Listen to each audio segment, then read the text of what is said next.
الحمدللہ رب العالمین والصلاة والسلام علی سید الانبیاء والمرسلین وعلى كل ملائكة المقربين وعلى آله الطيبين الطاهرين وعلى أصحابه الهاديين المهديين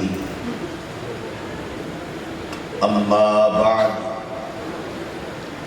فأعوذ بالله من الشيطان الرجيم بسم اللہ الرحمن الرحیم محمد رسول اللہ والذین معه صدق اللہ العظیم وصدق رسولہ النبی الکریم الامین۔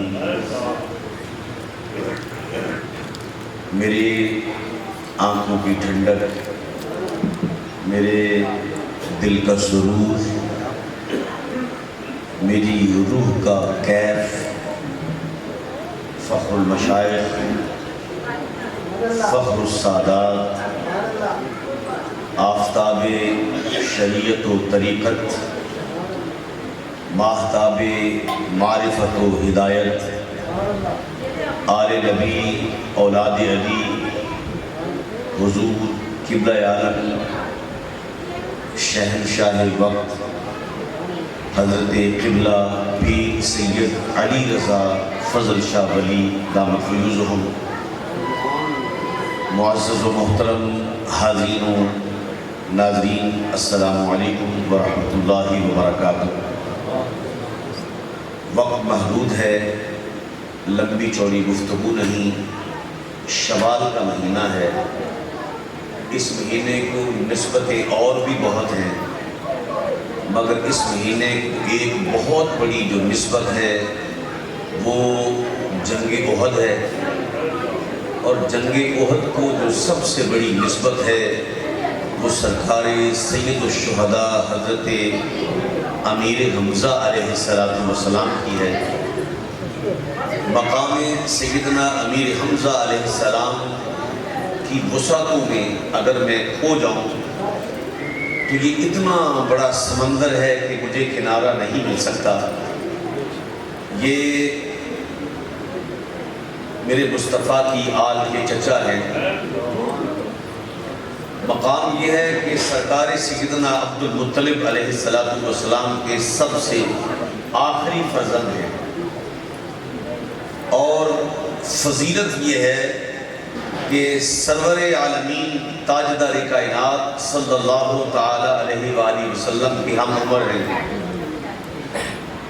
بچپن میں صحن بنو ہاشم سے دونوں اکٹھے ہی نکلا کرتے تھے، بچپن بھی اکٹھے گزرا، لڑکپن بھی اکٹھے گزرا۔ مکہ سے لے کر کیسر و کسرا تک سب یہی جانتے تھے کہ حمزہ اور محمد بھائی بھائی ہیں۔ توجہ ہے جی؟ میں ذرا سبحان اللہ چاہتا ہوں، اس ٹاپک پر گفتگو سننے میں آتی نہیں ہے، مگر ذرا تھوڑی سی توجہ چاہتا ہوں محبت کے ساتھ۔ میں آج جناب حمزہ کا مقام آپ کو تھوڑا سا بتانا چاہتا ہوں۔ مکہ سے لے کر کیسر و کسرا تک ہر کوئی یہی جانتا ہے کہ حمزہ اور محمد بھائی بھائی ہیں۔ جو محمد کرتے ہیں وہی حمزہ کرتے ہیں، جو حمزہ کرتے ہیں وہی محمد کرتے ہیں۔ نہ بتخانے یہ جاتے ہیں، نہ بتخانے یہ جاتے ہیں۔ ان کی زبان بھی صداقت کی امی ہے، ان کی زبان بھی صداقت کی امی ہے۔ یہ بھی صدق و صفا کے پیکر ہیں، یہ بھی صدق و صفا کے پیکر ہیں۔ جب جنگل میں محمد کا نام لیا جاتا ہے تو بھیڑیے بھیڑوں کو چھوڑ دیتے ہیں، جب جنگل میں حمزہ کا نام لیا جاتا ہے تو شیر جنگل چھوڑ دیتے ہیں۔ یہ کوئی نئی بات نہیں ہے۔ عرب سے لے کر عجم تک، عجم سے لے کر عرب تک، مشرق سے لے کر مغرب تک، شمال سے لے کر جنوب تک، ہر انسان جو اس وقت موجود تھا وہ جانتا تھا کہ حمزہ محمد سے جدا نہیں ہے، محمد حمزہ سے جدا نہیں ہے۔ توجہ ہے کہ سمجھ آ رہی ہے کچھ بات کی؟ میں صرف بتانا چاہتا ہوں کہ میرے حمزہ کا مقام کیا ہے۔ جن کا بچپن مصطفیٰ کے ساتھ ہو، جن کا لڑکپن مصطفیٰ کے ساتھ ہو، جن کی جوانی مصطفیٰ کے ساتھ ہو، جن کا جاگنا، جن کا سونا، جن کا اٹھنا، جن کا بیٹھنا مصطفیٰ کے ساتھ ہو، جو خلوتوں میں بھی مصطفیٰ کا ہم نشیں ہو، جو جلوتوں میں بھی مصطفیٰ کا ہم نشیں ہو، اسے حمزہ کہتے ہیں کہ جب ان کی آنکھوں میں دیکھو تو ان کی آنکھوں میں بھی مصطفیٰ کا نور نظر آئے۔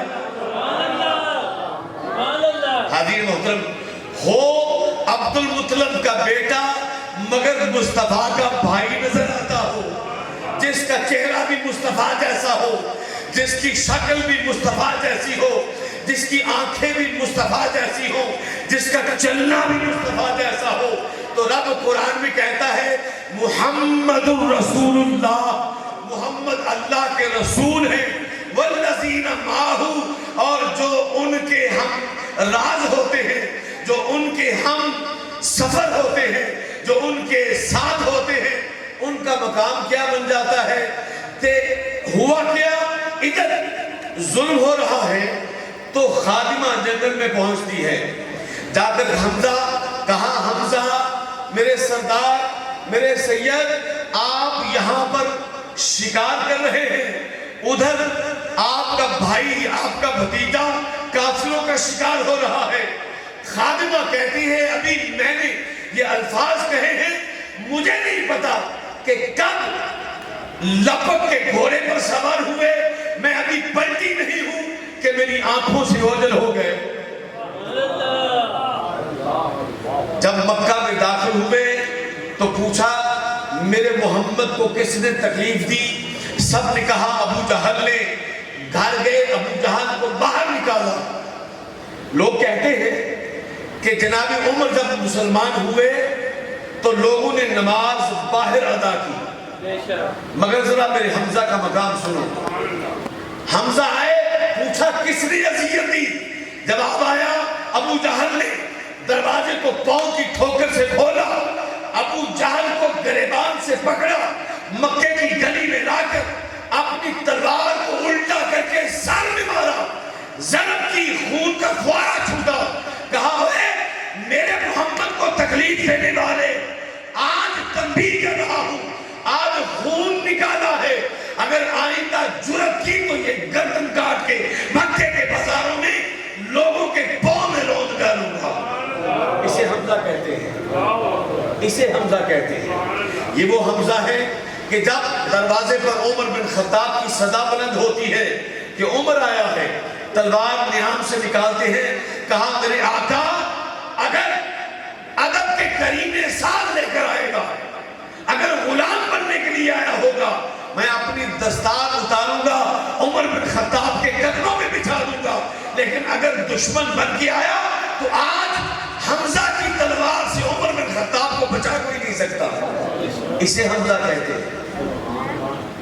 حاضرین محترم توجہ ہے، میں کوئی بھی بات نزولی نہیں کر رہا، ہر بات کتابی کر رہا ہوں، لکھی ہوئی بات کر رہا ہوں۔ آقا اگر نیت ٹھیک ہوگی تو چادر بچھاؤں گا، اپنی دستار بچھاؤں گا، اگر نیت خراب ہوئی تو آج تلوار حمزہ کی ہوگی، سر عمر بن خطاب کا ہوگا۔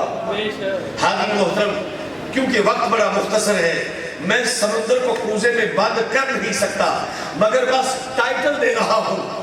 جب احد کا میدان سجا، میرے سید الشہداء کی شہادت ہوئی، جب آپ کا جسد خاکی مقام حمزہ میں تدفین کر کے میرے مصطفیٰ گھر آئے، توجہ چاہتا ہوں، گھر آئے تو آ کر کبھی دائیں دیکھتے ہیں، کبھی بائیں دیکھتے ہیں، حمزہ نظر نہیں آتے تو بآواز بلند کہتے ہیں ہائے اللہ کے رسول پر ایسا بھی وقت آنا تھا کہ میرا چچا مجھ سے جدا ہو گیا، شہید ہو گیا، تو آج میرے چچا کا نوحہ کرنے والا بھی کوئی نہیں ہے۔ لوگوں، یہ مکہ کا وقت نہیں ہے، یہ مدینہ کی بات ہے۔ بدر ہو چکی ہے، احد ہو چکی ہے، اسلامی ریاست کی بنیاد رکھی جا چکی ہے، جمعہ کی صدائیں بلند ہونا شروع ہو چکی ہیں، ہمسایوں کے حقوق اناؤنس ہو چکے ہیں، ایک مسلمان کا دوسرے مسلمان پر کیا حق ہے یہ ظاہر ہو چکا ہے، ایک اسلامی سلطنت ماض وجود میں آ چکی ہے، اسلامی تہذیب، اسلامی ثقافت ماض وجود میں آ چکی ہے۔ یہ مکہ کی حالت نہیں کہ کوئی وہاں چھپ کے عبادت کر رہا ہے، کوئی وہاں چھپ کے عبادت کر رہا ہے، نہیں، اب اسلام علی الاعلان سامنے آ چکا ہے۔ تو جب اسلام سرعام سامنے آ چکا ہے تو میرے مصطفیٰ کہہ رہے ہیں، لوگوں میرے چچا گئے ہیں، حمزہ گئے ہیں، آج نوحہ کرنے والا نہیں۔ احادیث میں آتا ہے کہ صحابہ گھروں میں گئے، اپنی ماں کو گھروں سے نکالا، اپنی بیٹیوں کو گھروں سے نکالا، اپنی بیویوں کو گھروں سے نکالا، اپنی بہنوں کو گھروں سے نکالا، چلو مصطفیٰ کے گھر جاؤ، آج حمزہ کا اس کائنات سے خروج ہوا ہے، میرے مصطفیٰ غمگین ہیں، آؤ مل کر مصطفیٰ کے سامنے مصطفیٰ کے چچا کا نوحہ کرتے ہیں۔ ارے سبحان اللہ کہو، میں کیا کہوں، میری بدقسمتی ہے کہ میرے سٹیج سے اس طرح کی باتیں نہیں آتی۔ یہ وہ ہستی ہیں میرے امیر حمزہ علیہ السلام کہ جن کے جانے پر میرے مصطفیٰ سب سے پہلے غمگین ہوئے، سب سے پہلے غمگین ہوئے۔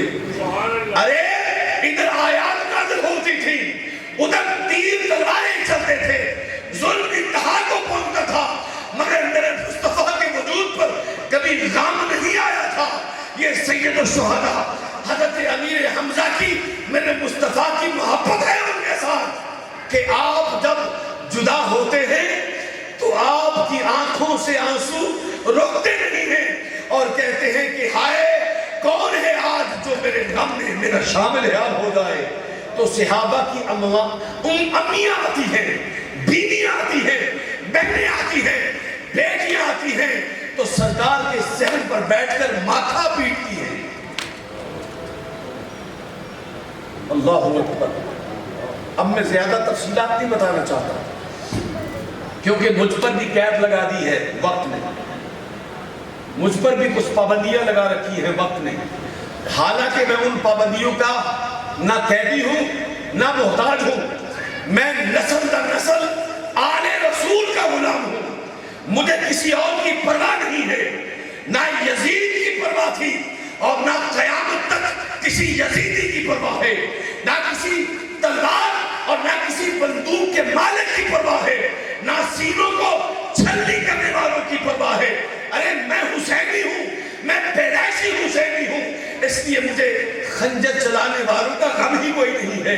ہم تو خنجر کھانے والوں کے وار کا ہر وقت انتظار کر رہے ہوتے ہیں، مگر پھر بھی بتا دوں کہ حمزہ وہ پہلی ذات ہے، حمزہ وہ پہلی ذات ہے کہ جن کے لیے میرے مصطفیٰ نے کہا آؤ میرے چچا کے لیے نوحہ کرو، اور گھر کے دروازے کھولے، نوحہ کیا، خواتین نے مردوں نے نوحہ کیا۔ اور حسین لجپال کی ذات وہ ہے کہ 10 محرم الحرام کو حضرت ام المومنین ام سلمہ کہتی ہے کہ میں حیران ہوئی کہ میرے گھر کا دروازہ کھلا، شام کا وقت تھا، میں سوئی نہیں تھی، جاگ رہی تھی کہ سامنے مصطفیٰ آ گئے، زلفیں بکھری ہوئی ہیں، جن زلفوں کو کبھی مٹی نے چھوا نہیں تھا، آج وہ زلفیں گرد آلود ہیں، چہرے پر مٹی ہے، جس پر کبھی بادل سایہ کرتے تھے، اس وجود کا سایہ زمین پر نہیں پڑتا تھا، مٹی، مچھر، کوئی مکھی جس کے وجود کے قریب نہیں آئی تھی، آج اس کے چہرے پر بھی گرد ہے۔ میں آگے بڑھ کے پوچھتی ہوں آقا یہ کیا حال ہے، آپ کے وجود پر گرد کیسی؟ کہا گرد کی کیا مجال کہ وہ میرے قریب آئے، میں یہ خاک کربلا اٹھا کر خود خود زلفوں میں ڈال کے آیا ہوں، خود چہرے پہ بن کے آیا ہوں، کیونکہ آج حسین اپنے وفاداروں کے ساتھ کربلا میں ہمیشہ کے لیے لیٹ گیا۔ لوگوں حمزہ و حسین میں کوئی اتنا فرق نہیں میرے مصطفیٰ نے چھوڑا۔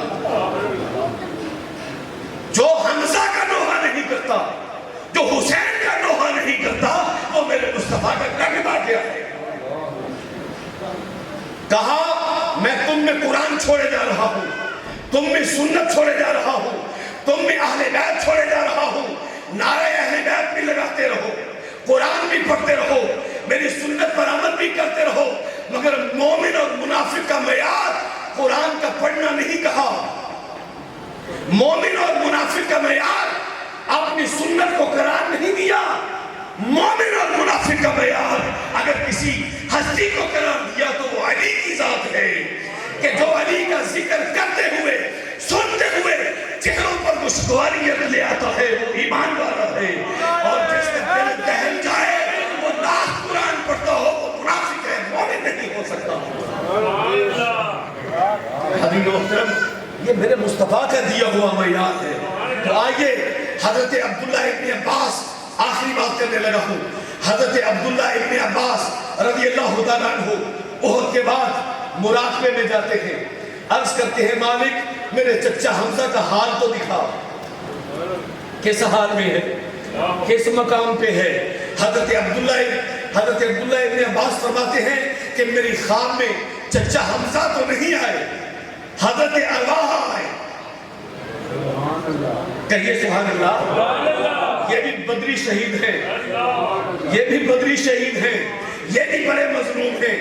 حضرت ارواحہ آئے جو غلام مصطفیٰ ہیں، وفادار اہل بیت ہیں، وہ جو اپنی آنکھوں کا سرما بناتے تھے کھا کے ڈرے اہل بیت کو، وہ حضرت ارواحہ خواب میں آتے ہیں، مراقبے میں آتے ہیں، پوچھتے ہیں ارواحہ ذرا بتاؤ تو کیا ہوا تم لوگوں کے ساتھ؟ تو حضرت ارواحہ کہتے ہیں کہ بدر میں جتنے بھی شہید ہوئے اللہ نے تمام کو پر عطا کیے ہیں، تمام کو پر عطا کیے ہیں۔ تو میں نے پوچھا میرے چچا حمزہ کے لیے، فرمایا انہیں بھی پر عطا کیے ہیں مگر فرق ہے۔ بھئی توجہ، میں سبحان اللہ سننا چاہتا ہوں تاکہ مجھے پتہ چلے آپ کو سمجھ آ رہی ہے، حمزہ کی سمجھ آ رہی ہے۔ فرق کیا ہے؟ ارواحہ کہتے ہیں فرق یہ ہے ہم سب کو چاندی کے پر دیے ہیں، حضرت حمزہ کو سونے کے پر دیے ہیں، پر ہمیں بھی دیے ہیں۔ جنت کے سارے دروازے کھلے ہیں، بدر کے سارے شہداء کے لیے جنت کے سارے دروازے کھلے ہیں، ان کے لیے کوئی رکاوٹ نہیں، نہ فرشتہ روک سکتا ہے نہ کوئی نعمت روک سکتی ہے۔ وہ جو چاہتے ہیں جہاں چاہتے ہیں جیسے چاہتے ہیں اڑتے ہیں، چلتے ہیں، کھاتے ہیں، پیتے ہیں۔ بس فرق اتنا ہے کہ باقی سارے بدر کے شہداء کو چاندی کے پر ملے ہیں، حضرت امیر حمزہ کو سونے کے پر ملے ہیں۔ اچھا، حضرت عبداللہ ابن عباس کہتے ہیں میں نے پھر پوچھا ان پروں کا کیا کرتے ہو؟ توجہ چاہوں گا، ان پروں کا کیا کرتے ہو؟ کہا ہم ان پروں سے اڑتے ہیں، جنت کی بلندیوں میں جاتے ہیں، جنت کی بلندیوں میں جاتے ہیں۔ اچھا تو میرے چچا حمزہ بھی اڑتے ہیں؟ میرے چچا حمزہ بھی اڑتے ہیں؟ کہنے لگے ہاں عبداللہ، حضرت امیر حمزہ بھی اڑتے ہیں، وہ بدری شہداء کے سلطان ہیں، وہ بھی اڑتے ہیں، مگر فرق ہے، فرق میں اٹھ کے بتانا چاہتا ہوں جیسے حضرت عبداللہ ابن عباس نے بتایا۔ میں نے پوچھا ارواحہ فرق کیا ہے؟ فرق کیا ہے؟ کہا جتنے بھی بدر کے شہداء ہیں وہ نچلی پرواز اڑتے ہیں، یوں کر کے بتایا۔ ارواحہ نے کہا کہ جو جنت میں بدری شہداء ہیں وہ نیچی پرواز اڑتے ہیں، یوں چل کے بتایا۔ اب اس سے نیچے تو ہاتھ نہیں جا سکتے کہ جا سکتے ہیں، مگر کہا حمزہ میں اور باقی بدر کے شہداء میں فرق یہ ہے کہ حمزہ یوں پرواز کرتے ہیں۔